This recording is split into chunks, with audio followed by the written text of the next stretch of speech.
Halo Sobat YouTuber, selamat datang lagi di channel Punya Film.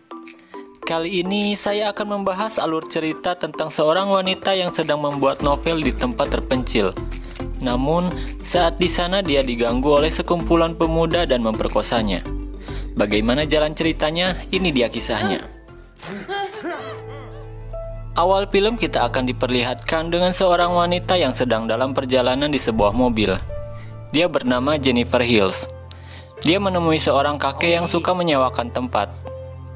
Jennifer berencana pergi ke sebuah pondok di tempat terpencil yang berada di Mockingbird Trail. Dia memilih tempat yang tenang dan sunyi untuk menyelesaikan novel yang akan dia tulis. Setelah dari sana, dia mulai melanjutkan perjalanan. Dia singgah di sebuah tempat pengisian bahan bakar sembari menanyakan tempat tujuannya kepada para pemuda yang ada di sana. Sesudahnya, dia mulai melanjutkan lagi. Beberapa saat kemudian, dia tiba di pondok itu. Keesokan hari ketika dia sedang menulis novel di luar sambil teleponan, dia mendengar suara aneh dari arah samping pondok. Ternyata dia hanya melihat sebuah gudang berisi perkakas yang tidak dikunci. Dia kembali lagi. Saat akan minum, dia tidak sengaja menumpahkan air minum ke bajunya.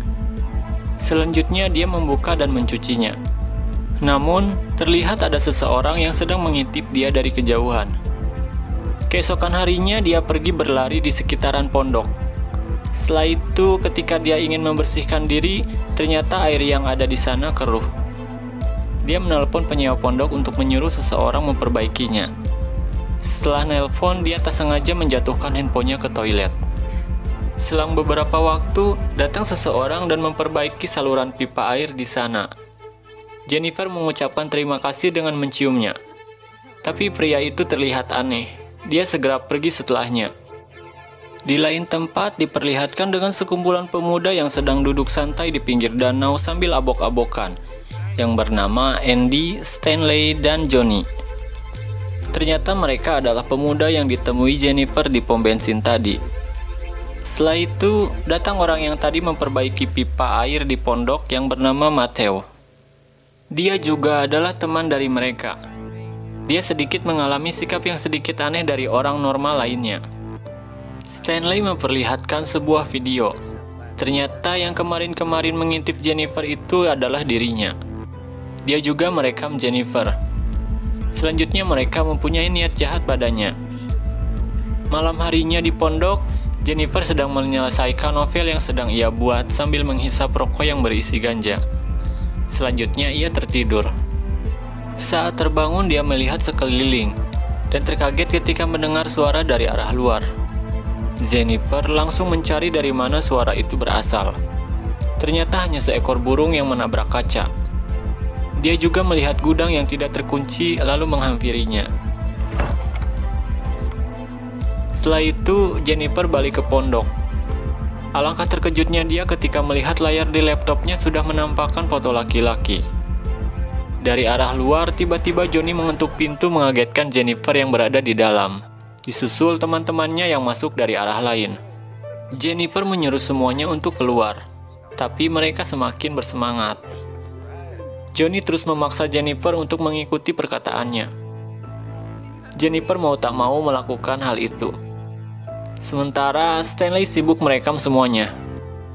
Andy yang sudah tak tahan mulai mengerjai Jennifer juga. Tapi setelah itu Jennifer melihat celah untuk kabur. Dia mengambil botol itu dan memukulkan pada kaki Andy kemudian berlari keluar. Di tengah pelariannya dia bertemu seorang serif dan kakek yang menyewakan pondok itu yang sedang berburu di hutan. Jennifer menceritakan semua yang dialaminya. Kemudian serif itu menyuruh temannya untuk pulang duluan karena dia akan menyelesaikan masalah ini. Cerita selanjutnya saat di pondok, serif mencari keberadaan Johnny dan kawan-kawan.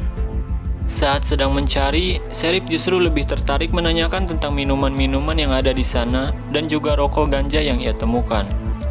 Keadaan mulai berbalik. Awalnya yang dikira dia akan mulai aman karena bertemu Sheriff, malah sebaliknya. Jennifer disuruh menghadap dinding, kemudian Sheriff menginterogasi sambil sedikit-sedikit meraba tubuh dia. Setelah itu datang Johnny dan kawan-kawan. Ternyata mereka masih satu komplotan. Jennifer mulai sedikit dipermainkan oleh mereka.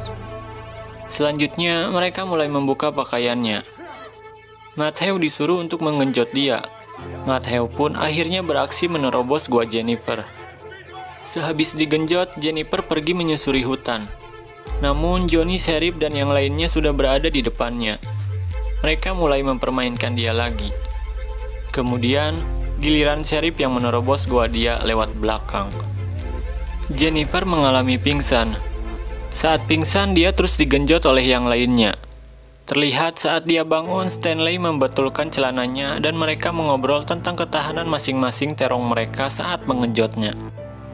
Jennifer yang terbangun mulai berjalan. Dia diikuti oleh mereka. Dia berhenti di sebuah jembatan, lalu dia terjun ke sungai. Mereka pun harus kehilangan jejak Jennifer. Sheriff kemudian menyuruh yang lainnya untuk mencari dia di sekitaran aliran sungai. Mereka mulai mencarinya, namun tidak menemukan keberadaan dia. Sheriff kemudian menyuruh mereka untuk memusnahkan semua bukti-bukti yang ada, termasuk yang ada di pondok.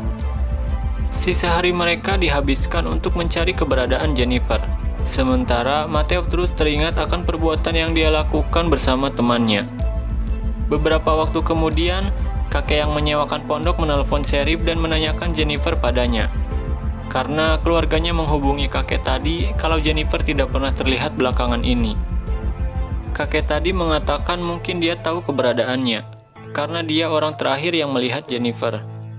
Keesokan pagi, Stanley berlari menemui Johnny dan Andy. Dia mengatakan kalau kamera yang berisi rekamannya hilang. Tentu saja Johnny yang mengira kaset rekaman itu sudah dimusnahkan langsung marah pada Stanley. Keesokan pagi, di rumahnya Sheriff kedatangan sebuah kiriman yang berisi kaset. Dia melihat kaset itu dan mengetahui kalau itu kaset berisi video yang saat itu Stanley rekam. Dia langsung menghampiri tempat tongkrongan Johnny dan yang lainnya. Di sana, Sheriff marah-marah dan mempertanyakan maksud dari semuanya. Johnny kemudian mengatakan kalau ini mungkin semuanya ulah Matthew. Sheriff dan kakek tadi pergi berburu lagi. Namun, saat di tengah hutan, dia membunuh kakek itu karena tak ingin kejahatannya diketahui orang lain. Di lain tempat, Matthew yang mendengar suara yang memanggilnya langsung pergi ke rumah yang sudah kosong. Ternyata Jennifer ada di sana. Matthew menyesali perbuatannya. Dia terlihat meminta maaf pada Jennifer. Tapi saat berada di pangkuannya, Jennifer langsung menjerat leher dia menggunakan tambang. Sementara itu, Andy dan Stanley mencari keberadaan Matthew. Selanjutnya menghampiri suara harmonika yang berada di sebuah rumah kosong. Mereka mencari terpisah. Stanley kemudian bertemu dengan Jennifer. Saat akan mendekatinya, kaki dia terjepit oleh perangkap yang biasa dipakai untuk hewan. Andy menghampiri Stanley karena dia memanggilnya. Tapi dari arah belakang, Jennifer langsung memukul mereka berdua menggunakan tongkat baseball. Mereka kemudian diikat. Andy diikat menghadap tempat mandi dengan posisi ke bawah. Sementara Stanley direkatkan menggunakan lakban pada pohon. Kali ini giliran Jennifer yang menyiksa mereka. Jennifer menenggelamkan berulang kali kepala Andy, dan kemudian dia mencampurkan soda api pada air itu. Andy harus mati dengan wajah rusak karena terkena soda api. Sementara Stanley mati di bawah pohon dengan mata yang habis dimakan burung. Cerita selanjutnya, Jennifer mampir membeli bensin di pomnya Johnny. Saat Johnny keluar, dia langsung memukul kepalanya. Setelah itu dia diikat di sebuah tempat kosong. Johnny disiksa seperti dia menyiksanya waktu itu. Dia juga dipotong terongnya oleh Jennifer. Selanjutnya, dia harus mati di sana. Kemudian sesudah itu, cerita berlanjut pada keluarga Sheriff. Saat itu istrinya menelpon dia, mengatakan kalau guru baru anaknya ada di sana. Dia disambungkan dengannya. Tak disangka ternyata guru baru anaknya adalah Jennifer. Sheriff langsung kaget.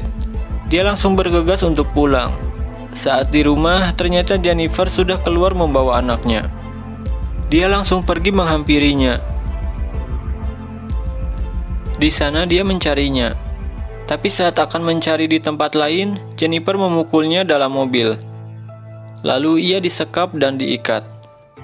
Dari arah bokong dia ditodong senjatanya dengan tali yang diikatkan yang siap kapan saja meletus. Ternyata di sini Matteo masih hidup. Tali yang terikat ke senjata selanjutnya diikatkan juga ke tangan Matteo. Si Sheriff hanya bisa menjerit padanya. Jennifer keluar. Tak lama kemudian Matteo terbangun dan tali pun tertarik menyebabkan letusan senjata yang menembus bokong sampai kepala dan juga mengenai Matteo. Sampai di sini film pun selesai. Dan itulah cerita mengenai film tadi. Mungkin sampai di sini perjumpaan kita. Sampai bertemu di video selanjutnya dan sampai jumpa.